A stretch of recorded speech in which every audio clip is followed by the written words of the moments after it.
आपण देवाकडे जेवढं मागतो ना देव त्याच्यापेक्षा जास्त देतो, पण आपल्याला मागण्याची काय पाहिजे, सुबुद्धी पाहिजे. नाही तर आपण देवाकडे काय मागतो, मी सांगत होतो लहान पोराला आपण शिकवतो, देव बाप्पा काय कर, बोलत जा तुम्ही, काय कर, बोलत नाही का तुम्ही, अरे वा, विठ्ठल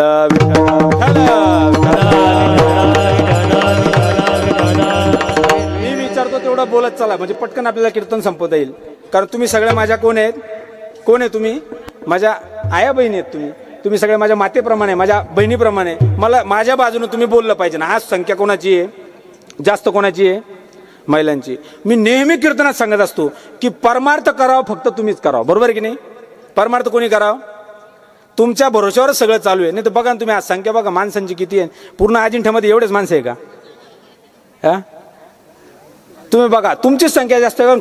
मी बोलतो आणि तुम्ही मागं बोलत. मला सांगा, घरात सगळे कामं कोण करतं बरं, कोण करतं घरातले सगळे कामं, कोण करतं, तुम्ही करतात, महिला करतात.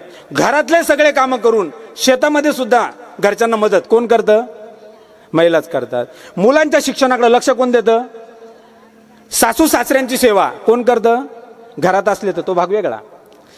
आलं का लक्षात, हे थोडं फायदेचं होतं. सगळे कामं कोणी करावं, पटापट बोलत चला. घरात सगळे कामं कोणी करा, घरातले कामं करून शेतातले कामं कोणी करावं, सप्त्याला कीर्तनाला कोणी यावं, भागवत कथेला गर्दी कोणी करावं, एका घराचे 2 घरं, ते मी सांगत नाही, ते तुम्ही ठरवा. पण मी नुसतं एवढं सांगून थांबत नाही. तुमचा अधिकार काही छोटा नाहीये, तुमचा अधिकार फार मोठा आहे. अहो, वाळवंटामध्ये कीर्तन सुरू आहे नामदेव महाराजांचं, आणि वाळवंटाच्या कीर्तनामध्ये जनाबाई 1200 वर्षापूर्वी सांगते की जनी मने बोला ज्ञानदेवा भंग, हे नामदेव कीर्तन करे पुण्याच्या वनात पांडुरंग, जनी मने ज्ञानदेवा बोला भंग, जनी मने ज्ञानदेवा बोला भंग, हे नामदेव कीर्तन करे पुण्याच्या वनात पांडुरंग, जनी मने नामदेवा बोला भंग, जनी मने नामदेवा बोला भंग. मी सांगत होतो तुमचा अधिकार फार मोठा आहे. तुमचा अधिकार किती मोठा आहे. अहो, राज्यात सरकार कोणाचं यावं हे सुद्धा ठरवण्याचा अधिकार कोणाचा आहे, लाडक्या बहिणीनेच करून ठेवलंय ना ते सगळं, आहे की नाही. लाडक्या बहिणी आहेत तुम्ही. माझं म्हणणं एकच, एकदम मध्ये मध्ये बोलत जा. मला एक मुद्दा सांगायचा आहे, देवाकडे आपण चांगली मागणी केली पाहिजे. जागी आहेत ना सगळे, शेवटपर्यंत जागी आहे ना. हा, देवाकडे आपण चांगली मागणी केली पाहिजे. आपण आपल्या मुलांना काय शिकवतो की देव बाप्पा काय कर, बोलत जा तुम्ही, तुम्ही बोलल्याशिवाय मी कीर्तन पुढे जाऊच देणार नाही. बोला तुम्ही काय, हा आता बरोबर आपलं कीर्तन सुरू झालं. देव बाप्पा सुखाचं ठेव, आपण यांना शिकवतो. पण तुम्हाला सांगू का, मी असं नाही बरं का, मी मंदिरात गेल्यावर देवाला म्हणतच नाही मला सुखाचं ठेव. तुम्ही म्हणाला असं कसं, अहो मी कीर्तनकार माणूस आहे, मी चांगल्या परंपरेत वाढलेला माणूस आहे, मी देवाकडे असं म्हणतच नाही. मी देवाकडे रोज दर्शनाला जातो, देवाला सांगतो देव बाप्पा मला सुखाचं ठेव, असं नाही म्हणत. मी म्हणतो देव बाप्पा या जगाचं कल्याण कर. बघा, उगाच का कीर्तन करतो काय महाराज, तुम्हाला वाटलं काय उगाच असं काही चालतं का नाही. आपल्याकडे तरी मागावं लागत, देवाला सांगावं लागतं देवा सगळ्यांचं कल्याण कर, फक्त एक काम कर, सुरुवात माझ्यापासून कर.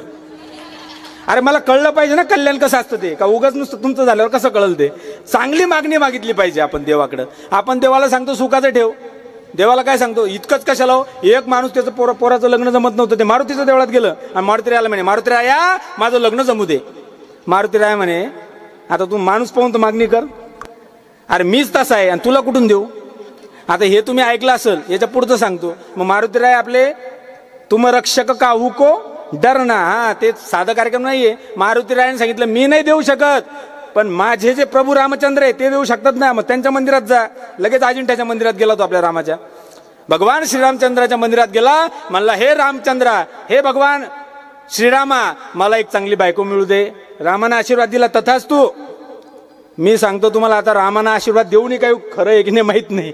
आताच्या काळात मिळाले अवघड झाली. आता ज्यांचे झाले त्यांचे झाले आणि ज्यांचे राहिले ना तिला टकले. लय अवघड कंडिशन आहे आता. पहिल्या काळात असं होतं, पहिले सहज. आणि जुना काळ महाराज पोरावाला निले गाजवला, बरोबर की नाही. असंच पाहिजे तसंच पाहिजे, देवाना असा चान्स दिला, आता पोरीवाले गाजवता. असं होईल, असं करावं लागल, बरोबर. ते सगळ्यांची एकदा वेळ येते. आताचा काळ मुलीवाल्यांचा आहे. आताच्या काळात पहिले तर नुसतं विचारत होते कुठं जॉबला आहे का. पहिले तर लोक इतके भारी पोराला पाठवून द्यायचे आपल्या संभाजीनगरला.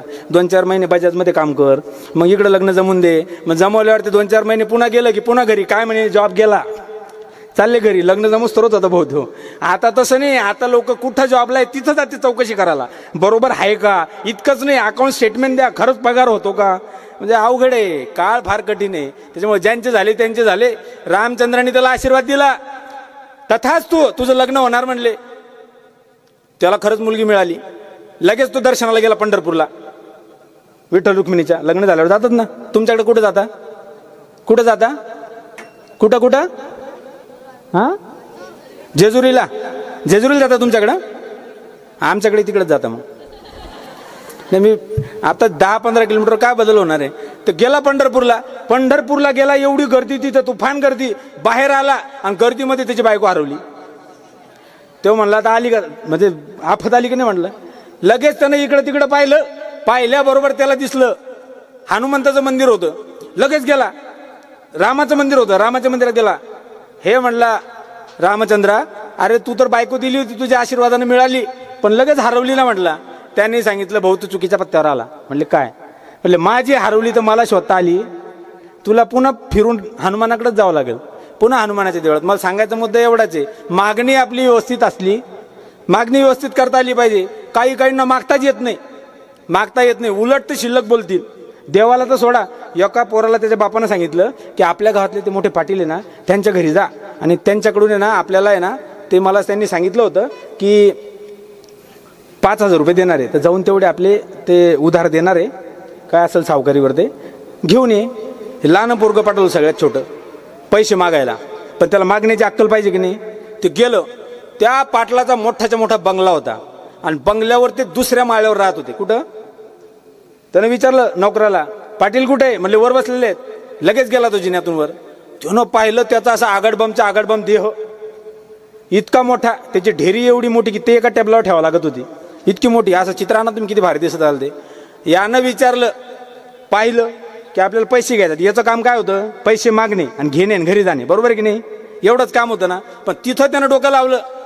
ते गेलं आणि तिथं जोरात हसलं आणि हसू असं दाबलं. त्याला हसू आलं. कशाचं हसू आलं.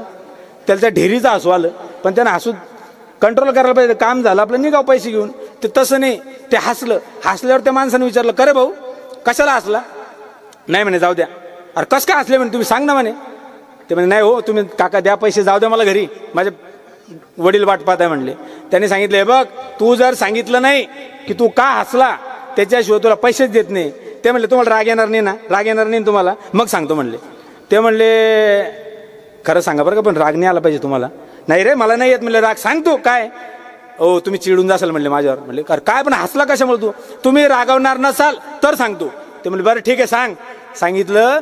माझ्या डोक्यात विचार आला की तुमचं एवढं मोठं शरीर, एवढी मोठी ढेरी, ते ठेवायला एक स्टूल लागतो, ते पाहून मला हसू आलं म्हणे.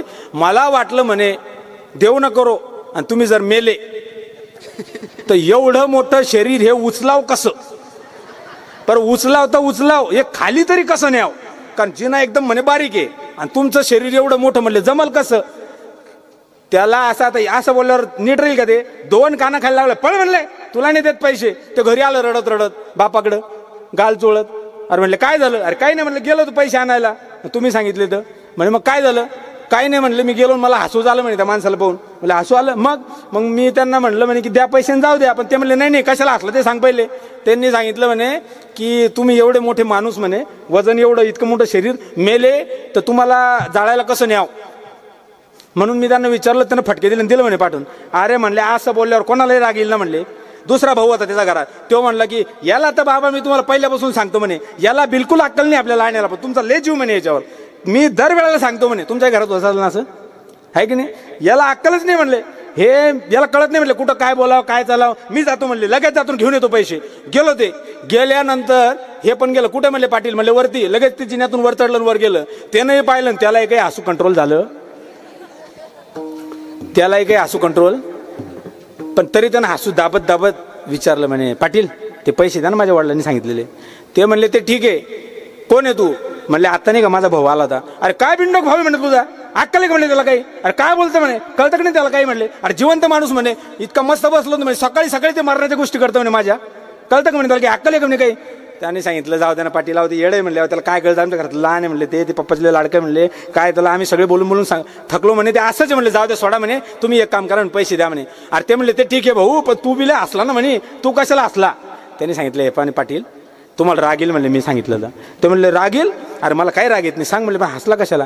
नाही म्हणले जाऊ द्या, तुम्ही द्या ना पैसे, जाऊ द्या म्हणले घरी. त्यांनी सांगितलं घरी जाता येणार नाही, कशासाठी हसला ते पहिले सांग आणि मग घरी. त्यांनी सांगितलं असं? म्हणले राग नाही येणार तुम्हाला, राग नाही येणार ना? ते म्हणले नाही येणार. म्हणले सांग. म्हणे मला हसू यायचं आलं की माझ्या भावाला काय करतं म्हणे, त्याला अक्कलच नाही म्हणे पहिल्यापासून, एवढा मोठा माणूस मेला म्हणे, त्याला उचलून कशाला नेईल, हे कशाला विचारावं म्हणे, म्हणे त्याची गरज पडली तर ते कापून नेतील म्हणे, पण उचलून कशाला न्यावं म्हणे. त्यानं 2 कानाखाली ठेवल्या आणि घरी. इतकं सगळं झाल्यावर हे दोघं पोरं रडत आले. ते म्हणले बाबा तुम्ही काय मान सगळं पाठवलं, ते फटके देतो म्हणले, पैसे देत नाही. ते दोघालाही अक्कल नाही म्हणले तुम्हाला, अरे इतके मोठे झाले म्हणले तुम्ही, पण तुम्हाला अजून बोलायचं कसं, वागायचं कसं कळत नाही म्हणे 4 लोकांमध्ये. सारखा म्हणे बाजूला, मी जातो म्हणे पैसे घेऊन येतो म्हणे. ते गेल्यानंतर त्यालाही सांगितलं पाटील कुठे म्हणले, वरती आहे. लगेच जिन्यानं वर गेल्यावर त्यांनी सांगितलं पाटील माफ करा, हा 2 पोरं माझी येऊन गेले, आता दोघालाही बोलायचं काय अक्कल नाही म्हणले, काही तारतम्य नाही म्हणले, काही बोलता म्हणले. ते एक म्हणतो म्हणे की पाटील मेले तर त्यांना कसं नेता येईल, दुसरा म्हणतो म्हणे तर नाही नेता आलं तर कापून नेता येईल, जाऊ दे म्हणले, ते सोडा म्हणले, माफ करा त्यांना म्हणले, चूक भूल माफ करा, पण द्या ते पैसे द्या माझे, जाऊ द्या म्हणले मला. पण इतकं करून यालाही थोडं हसू आलंच, कारण ते तर पाहायला माणूसच तसा होता ना तो. याला हसू आल्यावर ते म्हणलं तू कशाला हसला, मला हसला का म्हणे, नाही तुम्हाला नाही हसलो, तुम्हाला तर नेहमीच पाहिलं म्हणे मी, तुम्हाला नाही हसलो म्हणे, पण माझ्या पोरायची किव आली म्हणे मला. म्हणे का? म्हणे जाऊ द्या म्हणले, तुम्हाला राग येईल, कशाला उगाच म्हणले सांगायला होता म्हणले, मला द्या पैसे जाऊ द्या. अहो नाही म्हणले, सांगच तू म्हणले कशामुळे हसू आलं, माझ्या या शरीराचं हसू आलं का? म्हणले अजिबात नाही आलं. अरे म्हणलं मग हसलं कशासाठी? म्हणले तुम्हाला राग येईल ना पाटील. त्यांनी सांगितलं अरे मला राग येणार नाही, तू सांग कशासाठी हसला. त्याने सांगितलं माझ्या लहान पोराला तर बिलकुल अक्कल नाही, ते काय म्हणतं तुम्हाला की हे पाटील मेले तर यांना घरातून बाहेर कसं न्यायचं, एवढं मोठं शरीर आहे. दुसरा काय म्हणतो, एवढं मोठं नाही नेता आलं तर चालल, त्याला कापून नेऊ. त्यांना दोघायलाही कळत नाही म्हणे. अरे एकुलते एक पाटील आहे म्हणे, हे मेले तर मेले म्हणे, अरे इथल्या इथं फुकून टाकू ना म्हणे, त्याला कशाला बाहेर न्यायचं. त्याचं लोकांनी नीट ठेवला असेल का, विठाला विठाला विठाला.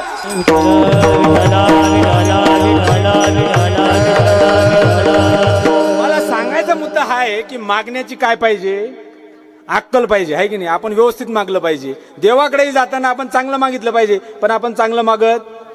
मला तुम्ही सांगा आपण काय मागतो देवाकडं, काय मागतो? पैसे. काय मागतो? सोनं. पैशामध्ये खरं सांगा बरं, सुख आहे का? पैशात सुख आहे? बोलत जा तुम्ही, पैशात सुख आहे का? पैशात सुख. सोन्यामध्ये सुख आहे का? सोन्यात पण नाहीये. अहो आता 1 लाख रुपये तोळा होणार ते काही दिवसानं, 1 लाख सुख नाही त्याच्यात. पैशात सुख, सोन्यात. मग आता एक काम करा, आपण कार्यक्रम इथं थांबू, घरी जा पटकन, या घेऊन सगळे पैसे सोनं नाणं देऊ रेणुका मातेच्या चरणी अर्पण करून, चालेल का? अहो पैशात जर सुख नाही पण सुटतही, आपल्याला देवाकडे व्यवस्थित मागता आलं पाहिजे. तुकाराम महाराजांनी योग्य मागणी केलेली आहे. तुकाराम महाराजांनी, मला तुम्ही सांगा आपण कुठं जन्माला आलो हे आपल्या हातात आहे का? आपण कुठं जन्माला आलो आपल्या हातात आहे?